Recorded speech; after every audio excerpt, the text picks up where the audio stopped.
Então, falar sobre saneamento e educação ambiental, o fundamental é que cada um, isso as pessoas foram desafiadas a descobrir em seus municípios, cada participante, onde que é coletada a água, de onde que vem a água, quando ele abre aquela torneira, de onde que vem a água que sai lá, quais impactos essa água está sofrendo, se tem cidades que estão jogando esgoto na água onde que abastece a cidade dele.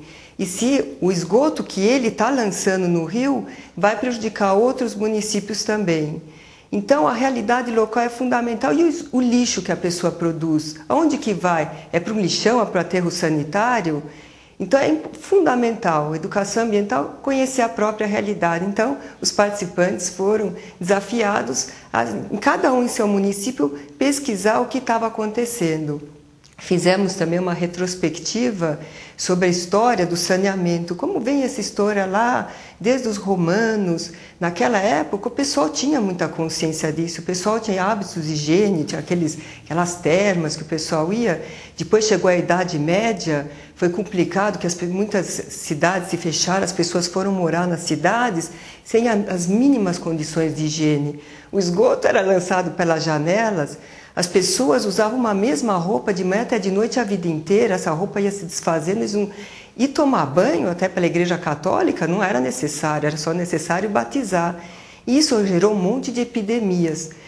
Quando chegou a era industrial, então piorou ainda mais, porque as pessoas foram mais ainda para as cidades, elas se aglomeraram mais ainda e ainda teve os efluentes das indústrias. Então aquelas epidemias pioraram muito, até que descobriram que era um serzinho que ninguém conseguia ver.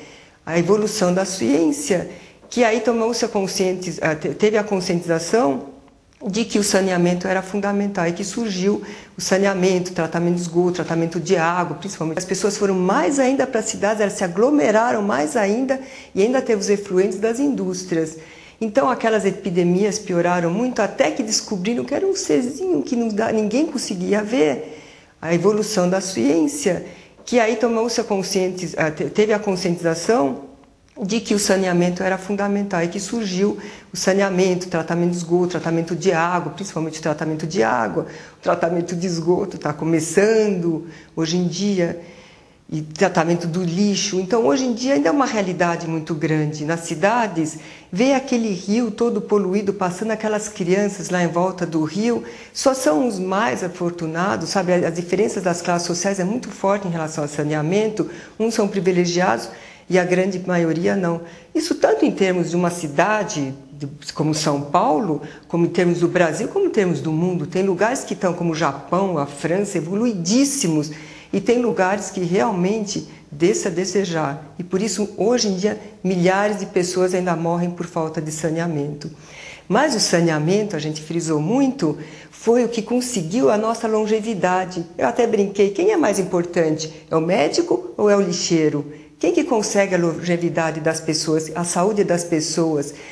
E isso, pessoas vão ficando com mais saúde, vão vivendo mais, as crianças não vão morrendo. O que aconteceu? Uma explosão de pessoas no mundo. Então, o saneamento, de um lado, é muito bom, que nós todos temos mais saúde hoje em dia, nós temos mais qualidade de vida, nós vivemos mais tempo. Mas, por outro lado, essa explosão, o que aconteceu?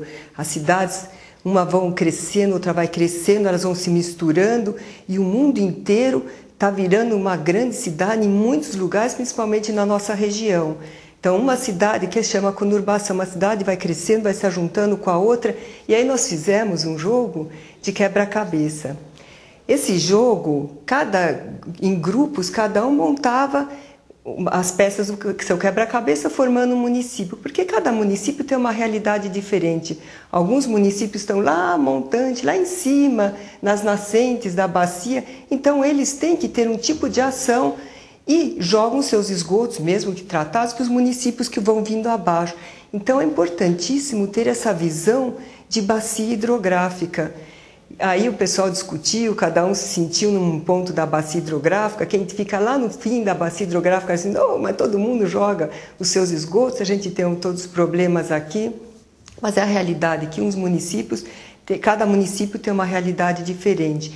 E vendo os municípios numa mesma bacia hidrográfica, a gente pôde trabalhar os usos da água. Tem gente que usa água para agricultura, tem gente que usa água que é muito utilizada, um volume enorme para a indústria, principalmente falando da bacia do Piracicaba, Capivari e Jundiaí. Tem outros que usam a água para lazer, para pescar, a água de uso doméstico. Então a água tem diversas utilizações dentro de uma mesma bacia hidrográfica. Também tem a água para o lazer, e essa água hoje em dia nós não temos mais. Por quê? Quando antigamente os rios eram limpos e as crianças brincavam nos rios, hoje em dia não se pode mais. Infelizmente os rios vão ficando todos poluídos, porque na verdade o Brasil antigamente via os rios como recursos hídricos para geração de energia elétrica para as indústrias. E só hoje em dia que tem-se essa consciência que todos os usos são importantes. E é aí que se vê, então, a necessidade de tratar os esgotos. Então, todo mundo junto, quando o quebra-cabeça foi formado, ele formou todos os municípios juntos uma grande bacia hidrográfica.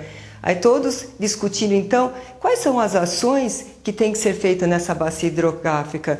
Porque esses grandes usuários da água, da bacia hidrográfica, da gestão de recursos hídricos, que é a solução para a questão da água, que é implantada no Brasil inteiro, cada uso diferente paga um pouco pelo uso da água, não só pelo tratamento, mas hoje em dia pegar a água, tanto de poço como água superficial, tem que ser paga. E onde que vão esses recursos? Então todos discutiram juntos o que seria mais importante aplicar esses recursos. E aí eles descobriram como é que é fazer um plano de bacias. A gestão de recursos hídricos é um grande exercício de democracia, de diálogo, de discussão, de achar consensos nos problemas. E isso eles sentiram bem nas discussões. Depois nós fizemos também uma atividade que vendo, sabe, a evolução do planeta ao longo de tantos milênios e como nós estamos no último pedacinho dessa evolução que surgiu o homem. E eles fizeram aí uma atividade que se chama Linha do Tempo. Como que nós estamos até hoje, como que nós chegamos hoje e daqui para frente. Muito importante trabalhar em educação ambiental é visão de futuro. Que futuro que nós queremos? O futuro provável, como a gente acha que é o que vai acontecer se nós não fizermos nada? Ou que futuro que nós realmente gostaríamos de ter? Pensando que futuro que realmente é o provável, que nós gostaríamos de ter, a gente pode pensar o que nós teríamos que fazer hoje em dia para não chegar ao futuro provável, que pode ser péssimo, mas um futuro desejável para todo mundo. Então, são todas essas atividades juntas, as pessoas participando de uma forma lúdica, agradável, a gente passa conhecimentos, passa discussões, e o que é interessante é que as pessoas têm muito a contribuir. Então, a gente dando chance de todo mundo falar, participar, a gente cria um ambiente de muito mais conhecimento, muito mais rico do que só eu ficar falando. É assim que a gente imagina as coisas, de educação ambiental.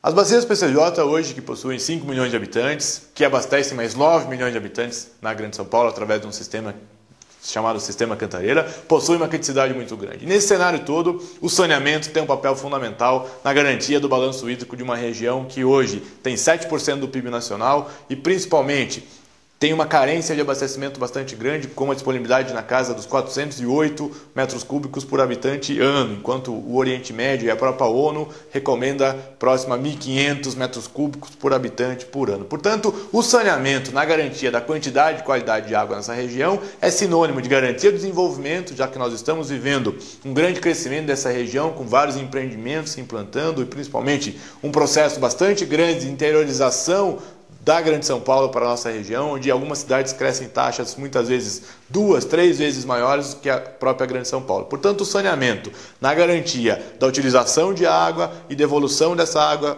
tratada no rio, tem um papel fundamental para que a gente consiga avançar e principalmente conseguir garantir com que o desenvolvimento continue acontecendo com quantidade e qualidade de vida principalmente.